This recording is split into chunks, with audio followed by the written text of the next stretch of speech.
Hello friends, welcome to our YouTube channel Chetas IAS. दोस्तों, इस video में हम लोग बात करेंगे इंडिया और चाइना के बॉर्डर इश्यूज़ के बारे में। जैसा कि हम हाल ही में जानते हैं, इंडिया और चाइना के बीच में तनावपूर्ण स्थिति बनी हुई है। तो फ्रेंड्स, वो जो तनाव बना हुआ है, जो टेंशन है, वो किस पॉइंट पे है, उसकी स्ट्रेटेजिकली इंपॉर्टेंट लोकेशंस जो हैं उनका क्या इंपॉर्टेंस है, तनाव क्यों बना है और कहाँ पर बना है, ये दो प्रश्न हैं। इन दोनों प्रश्नों का बिल्कुल क्रिस्टल क्लियर जवाब आपको इस वीडियो के माध्यम से दिया जाएगा। फ्रेंड्स, पूरी मैप की एनालिसिस की जाएगी, पूरा वीडियो मैप के थ्रू ही यहाँ पर बताया जाएगा ये पूरा जो इशू है। ओके फ्रेंड्स, तो स्टार्ट करते हैं।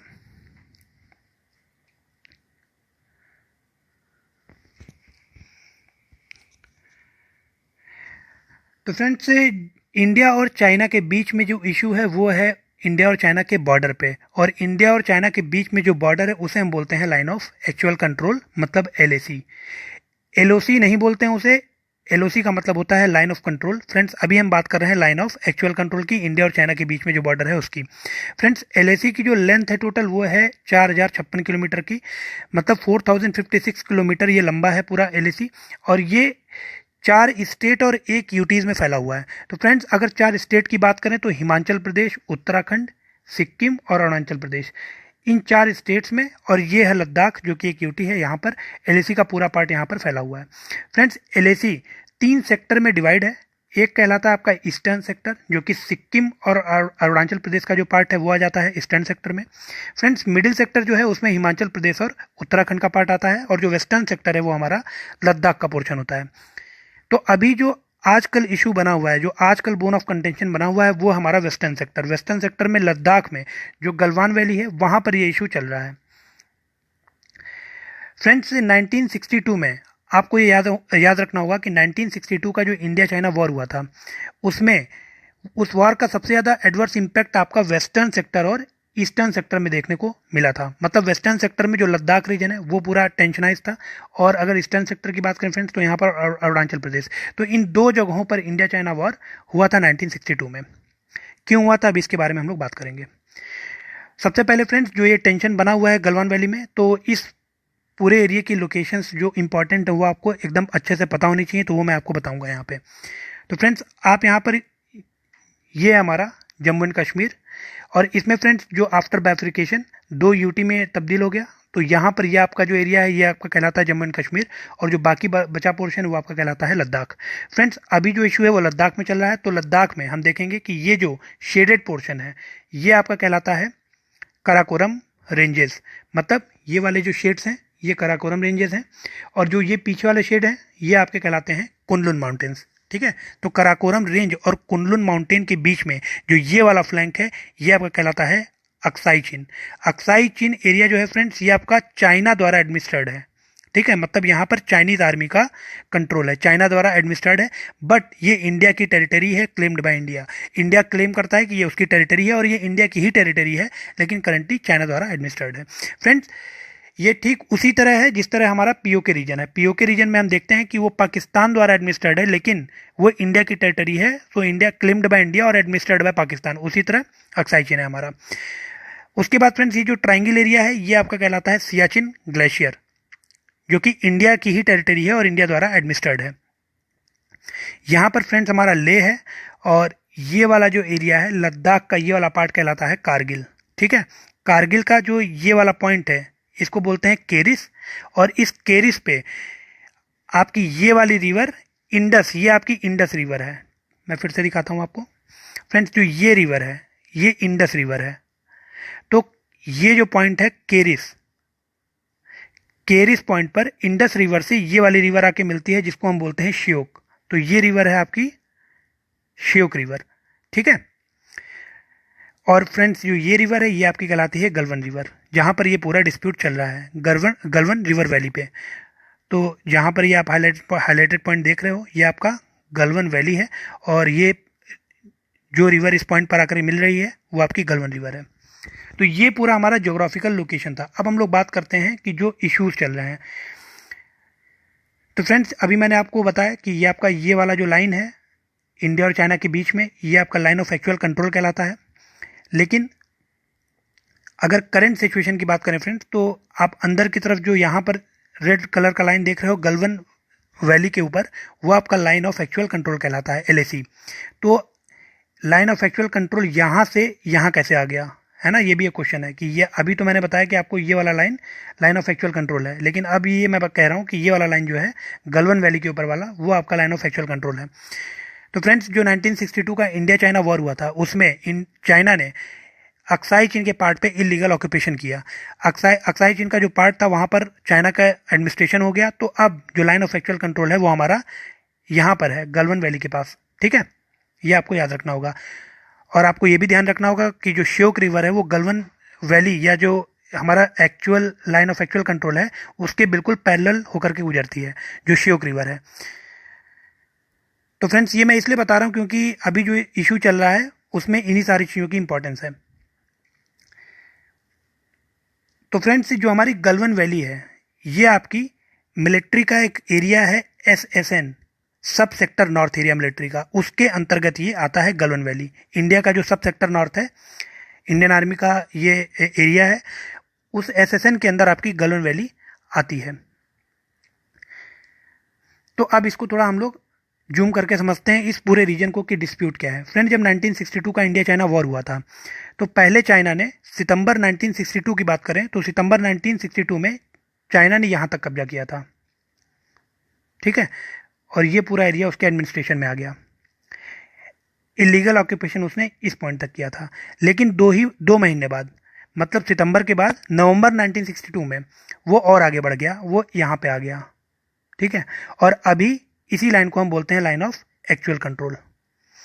मतलब जब पहले उसने 2 महीने पहले की अगर हम बात करें, जब सितंबर 1962 में यहाँ तक वो पहुँचा था, तो जो गलवान वैली थी वो इंडिया की टेरिटरी में थी, पूरी इंडिया के द्वारा कंट्रोल थी। लेकिन 2 महीने बाद जब वो चाइना थोड़ा और आगे बढ़ा और इस पॉइंट पे पहुंचा, तो अब जो गलवान वैली है वो बिल्कुल इस पॉइंट पे आ गई। मतलब जो गलवान वैली थी वो भी आपकी डिस्प्यूटेड टेरिटरी में आ गई। अब यहाँ पर गलवान वैली के अगर हम राइट में देखेंगे तो चाइनीज़ आर्मी है, और लेफ्ट में देखेंगे तो इंडियन आर्मी है। इंडियन आर्मी के लिए एक बहुत बड़ी चुनौती बन गया आपका काराकोरम रेंज, क्योंकि काराकोरम रेंज में बहुत ऊंचे ऊंचे माउंटेन्स हैं। तो गलवान वैली तक पहुँचने के लिए काराकोरम रेंजेस को पार करना होगा इंडियन आर्मी को। तो वो ओकेजनली ही जा पाते थे वहाँ पे। लेकिन अगर चाइनीज़ आर्मी की बात करें फ्रेंड्स, तो वो लगातार यहाँ पर कैंप बना करके बैठे हुए थे। तो जो काराकोरम रेंज का डिफ़िकल्ट टेरेन था, वो इंडियन आर्मी के लिए बहुत ज़्यादा डिफ़िकल्टी क्रिएट कर रहा था गलवान वैली तक पेट्रोलिंग करने के लिए। तो हाल ही में गवर्नमेंट द्वारा एक इनिशिएटिव लाया गया कि इस पूरे रीजन में एक रोड बनाई जाएगी, फीडर रोड, 255 किलोमीटर की। फीडर रोड कहाँ से कहाँ तक थी, तो मैं आपको थोड़ा जूम करके दिखाता हूँ। तो फ्रेंड्स, यहाँ से ये वाला जो पॉइंट है आप देख सकते हैं, इस पॉइंट को बोलते हैं दारबुक श्योक विलेज। दारबुक श्योक विलेज से लेकर के दौलता बेग ओल्डी रोड, ठीक है, इसको DBO भी बोला जाता है। मतलब लद्दाख का ये नॉर्दर्न मोस्ट पॉइंट है, DBO, दौलता बेग ओल्डी रोड। तो फ्रेंड्स, दारबुक श्योक विलेज से लेकर के दौलता बेग तक, यहाँ तक जो इंडियन गवर्नमेंट है उसने सोचा कि हम एक रोड बनाएंगे, फीडर रोड 255 किलोमीटर का। अब यही फीडर रोड जो था, यही बोन ऑफ कंटेंशन बन गया इंडिया और चाइना के बीच में। क्यों बन गया? क्योंकि फ्रेंड्स, अगर आप इस रीजन की बात करें यहाँ पे, तो यहाँ पे हमारा सियाचिन ग्लेशियर, मैंने जैसा कि आपको अभी बताया, यहाँ पर आप देख सकते हैं हमारा लेह है। ठीक है, अगर इन दोनों ऑटोनोमस रीजन को, ये दोनों इंडिया की टेरिटरी हैं जहाँ पर इंडिया कंट्रोल है, अगर इनको हमें सुरक्षित रखना है चाइना के इन्फिल्ट्रेशन से, तो हमें कहीं ना कहीं इंडियन आर्मी की जो रीच होगी वो इस एरिया में इंक्रीज करनी होगी, बढ़ानी होगी।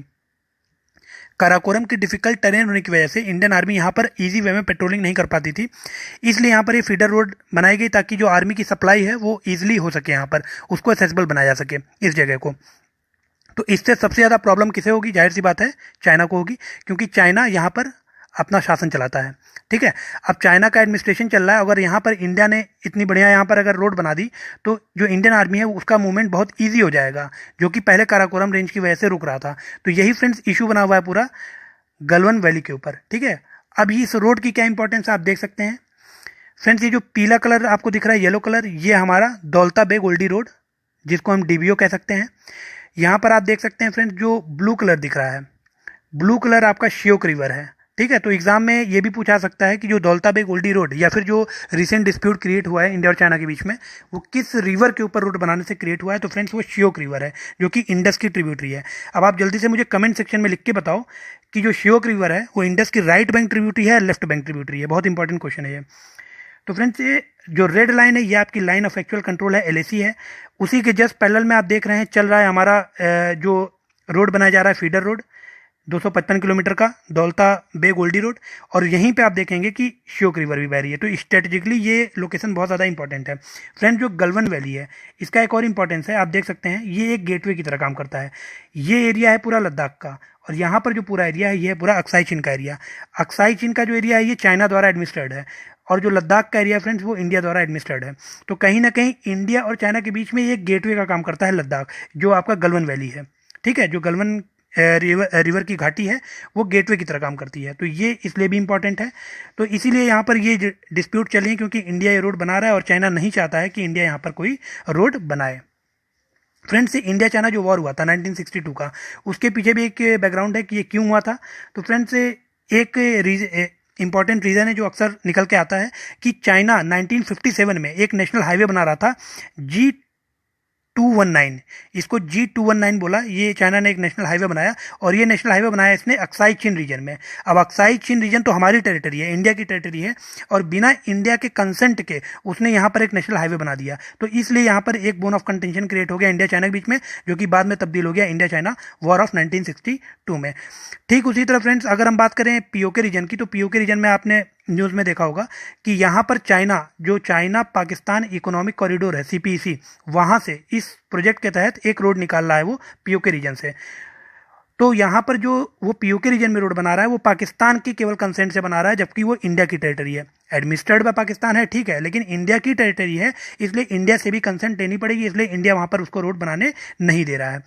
तो ठीक उसी तरह यहाँ पर 1957 में ये नेशनल हाईवे का इशू क्रिएट हुआ, इसने यहाँ पर रोड बना दी बिना इंडिया के कंसेंट के, इसलिए यहाँ पर 1962 का हमारा वॉर हुआ। और अभी जो करंट इशू चल रहा है वो ऑलरेडी मैंने आपको यहाँ पर बता दिया, जो कि ये फीडर रोड का इशू है, दारबुक श्योक विलेज से लेकर के दौलता बेग ओल्डी रोड तक ये बनाया जा रहा है। ओके फ्रेंड्स, तो आई होप कि ये पूरा टॉपिक आपको अच्छे से क्लियर हो गया होगा। अगर आपको ये वीडियो पसंद आया तो प्लीज़ वीडियो में कमेंट जरूर करें, फीडबैक जरूर दें अपना। ओके फ्रेंड्स, तो यहाँ पर हमारा ये सेशन ख़त्म होता है। अपने नेक्स्ट वीडियो में भी हम लोग कुछ बर्निंग इश्यूज़ और बर्निंग टॉपिक्स के बारे में बात करेंगे।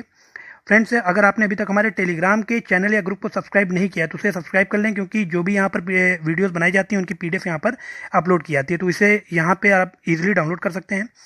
और फ्रेंड्स अगर आपने अभी तक हमारे यूट्यूब चैनल को सब्सक्राइब नहीं किया है तो उसे भी सब्सक्राइब कर लें, बेल आइकन को प्रेस कर लें, ताकि कोई भी ऐसी वीडियोज़ यहाँ पर डाली जाए तो उसकी नोटिफिकेशन ईजिली आप तक पहुँच जाए।